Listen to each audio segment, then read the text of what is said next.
Você já percebeu que algumas pessoas parecem sempre sofrer?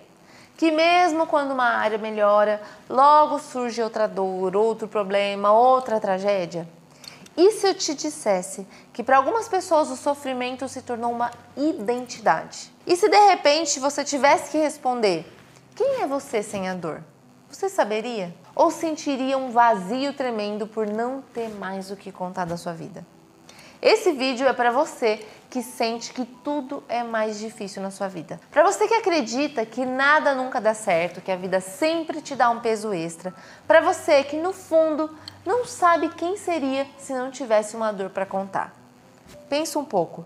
Quantas vezes você se viu contando uma tragédia e logo em seguida outra, como se a sua história fosse uma sequência interminável de dores?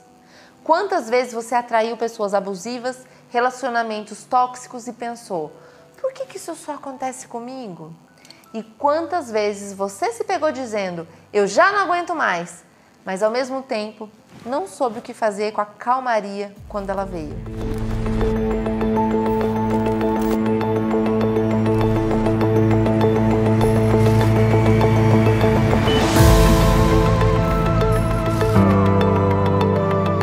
Bem-vindo e bem-vinda ao episódio 5 da série Dependência Emocional.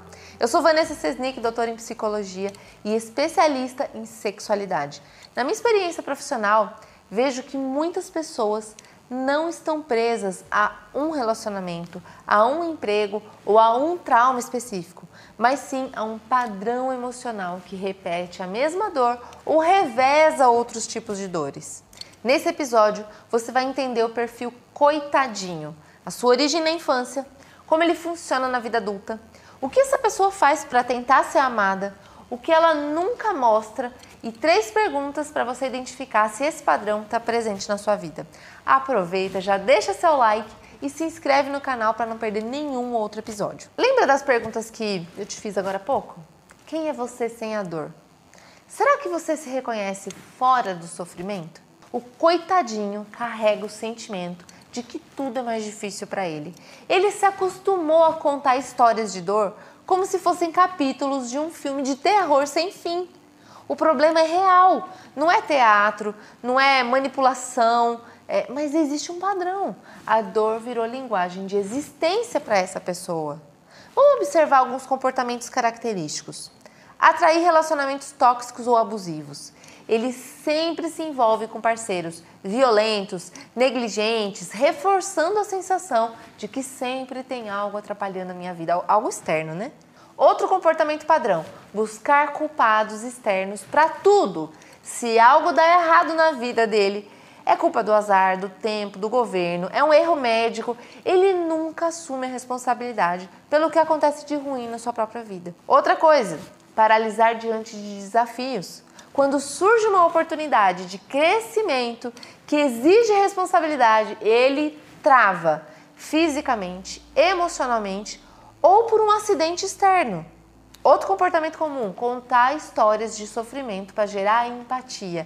Ele sente que só é ouvido quando ele está mal, então inconscientemente ele compartilha sempre os piores momentos, mesmo que ele tenha algo bom para compartilhar também. O resultado é que o coitadinho não sustenta a melhora. Ele se recupera de uma doença, mas logo surge outra. Sai de um relacionamento abusivo, mas entra em outro. Conquista um emprego e rapidamente não dá certo. Ganha dinheiro e é vítima de um golpe financeiro. Vamos agora entender então de onde vem esse padrão. Na infância, a criança que se torna coitadinho aprendeu que a dor era o único caminho para ser vista, cuidada ou compreendida. Ela também pode ter sido culpada injustamente por algo ruim, gerando a necessidade de provar sua inocência pelo resto da vida. Agora eu vou falar algumas histórias comuns que podem dar origem a esse perfil. Crianças que só recebiam atenção quando estavam doentes ou machucadas. Meninos e meninas que foram acusados por um acidente ou tragédia familiar, mesmo sendo inocentes e passaram anos tentando compensar essa culpa injusta. Filhos que cresceram vendo um dos pais adoecer repetidamente e aprenderam que cuidar e ser cuidado girava em torno dessa dor. Crianças que eram criticadas pela espontaneidade, proatividade. Enfim, existem outras histórias também que podem gerar esse tipo de padrão. O importante é você entender que para a criança a mensagem foi: só serei vista ou inocentada se eu estiver sofrendo. E o cérebro, preocupado em sobreviver, grava: se eu estiver vivendo um problema, todos vão entender que eu preciso de cuidados e que eu não sou culpada. Lá no episódio final dessa série você vai entender também como esse perfil escolhe doenças, acidentes, problemas de relacionamento e perdas financeiras. Mais detalhes sobre isso. Mas eu acho que com essas explicações que eu te dei até agora, você já começou a ter ideias sobre isso aí na sua vida. Então já coloca aqui nos comentários os insights e as viradas de chave que você está tendo, que eu quero saber. Eu quero saber cada uma das histórias, tá bom? Tô esperando seu comentário. Vamos seguir então. E quando a gente olha para a relação com o amor do coitadinho, ele acha que pode se sentir amado quando precisa da ajuda e de atenção de alguém. Ele procura relações nas quais a dor mantém esses laços. É o famoso relacionamento tóxico em que a queixa e o drama unem, mas a paz parece entediante. Então, como é que isso se manifesta na prática? O coitadinho busca parceiros cuidadores e salvadores, pessoas que gostam de ser necessárias, a gente já viu sobre esse perfil, e às vezes se tornam controladoras ou abusivas por causa disso. Elas desconfiam do amor, porque quando alguém oferece um relacionamento estável, de troca, tranquilo, ela olha e fala: isso não é pra mim, não combina com quem eu sou. Ela usa a dor como moeda de afeto, só se sente vista quando conta uma tragédia. Então, quando as coisas vão bem, ela se sente irrelevante, invisível. Quanto mais se apega à dor para ser amado, menos encontra relacionamentos que são verdadeiramente nutritivos. E aí acaba reforçando essa ideia: eu só sou importante quando eu tô mal. E fica nesse ciclo sem fim. Bom, mas por trás das lágrimas e das histórias de dor do coitadinho, ele esconde várias coisas, né? Uma das coisas que ele esconde: força, porque ele tem capacidade, mas ele não acredita nisso. Ele esconde potência e coragem, porque quando criança talvez tenha sido desencorajado a se levantar, a fazer alguma coisa, a mudar, então ele acaba escondendo isso hoje. Ele esconde a clareza de que pode agir, porque ele está sempre se sentindo perdido, falando que não entendeu, coisas que parecem até óbvias. Ele esconde a atitude real de gerar mudança. Ele não fala sobre as pequenas vitórias, porque isso geraria responsabilidade em continuar a mudança. Então ele acaba escondendo isso. Ele esconde a vontade de ser visto além da dor, porque no fundo, gente, ele quer que alguém o veja como a pessoa capaz que ele é, não como a vítima que ele apresenta, mas ele não consegue fazer isso. E justamente isso que ele faz de negar essas forças vai aprofundando esse ciclo cada vez mais. Ele se sente cada vez mais frágil, sem perceber que ele mesmo está nutrindo essa própria fragilidade ou sentimento de incapacidade. E aí, quando você olha para tudo isso, você entende que o vício existencial do coitadinho é evitar a responsabilidade e justificar sua falta de atitude em fatores externos que ele não controla. E uma coisa muito importante: o coitadinho não inventa os problemas, não inventa doença. Os problemas realmente acontecem. Ele atrai dores físicas, acidentes, desentendimentos, doenças.